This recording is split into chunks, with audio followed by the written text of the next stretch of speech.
Hello বন্ধুরা, সবাই কেমন আছো? আশা করি সবাই খুব ভালো আছো। তোমাদের আরও একবার স্বাগত জানাই আমার আরও একটা নতুন ভিডিওতে। আজকে তোমাদের সাথে আমি শেয়ার করে নেব আমার দুটো চকলেট কেকের ডিজাইন, এবং দুটো কেক কিন্তু একদম ডিফারেন্ট, পুরোপুরি সম্পূর্ণ আলাদা দুটো কেক। প্রথমটা যেটা রয়েছে সেটা হচ্ছে পিওর চকলেট কেকের ওপর, যেটার ভেতরটাও পুরো চকলেট এবং ওপরটা দেখতেই পাচ্ছ যে পুরো চকলেটের ওপর রয়েছে, এবং সাথে আমার নিজে হাতে তৈরি কিছু চকলেট গার্নিশ দিয়ে কেকটা ডেকোরেট করা হয়েছিল। এই কেকটা অনেকদিন আগেকারই কেক, আজকে আমি গ্যালারি থেকে খুঁজে পেয়েছি। রাদার আজকে যে দুটো কেকের ডেকোরেশন তোমাদের সাথে শেয়ার করব, দুটোই আমার অনেক পুরনো। তো দুটো আমি গ্যালারি থেকে খুঁজে পেয়েছি এবং সেটাই এডিট করে তোমাদের সামনে প্রেজেন্ট করার চেষ্টা করলাম। আমাকে জানিও তোমাদের কেক দুটো ডিজাইন কেমন লাগলো।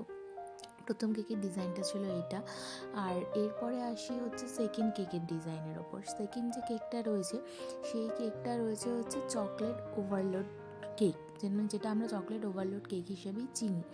তো সেটারই রয়েছে হাফ পাউন্ডের ওপর ডিজাইন, এবং সেই কেকটা বেসিক্যালি বাইরের কিছু জিনিসপত্র, মানে যেমন হচ্ছে কিছু অরিও বিস্কুট, কিটক্যাট, এই সমস্ত কিছু জিনিসপত্র দিয়ে কেকটা ডেকোরেট করা হয়েছিল।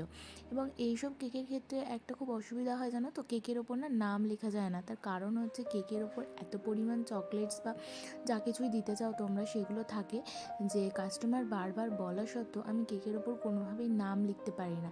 এবং এই কেকটার ক্ষেত্রেও সেম প্রবলেমটাই হয়েছিল, যে কাস্টমার বলার পরও আমি কেকের ওপর কোনো রকম কোনো নাম লিখতে পারিনি। তো আজকে দুটো কেকের ডিজাইন ডেকোরেশন তোমাদের কেমন লাগলো আমাকে অবশ্যই জানিও। ভালো লাগলে একটা লাইক করে দিও।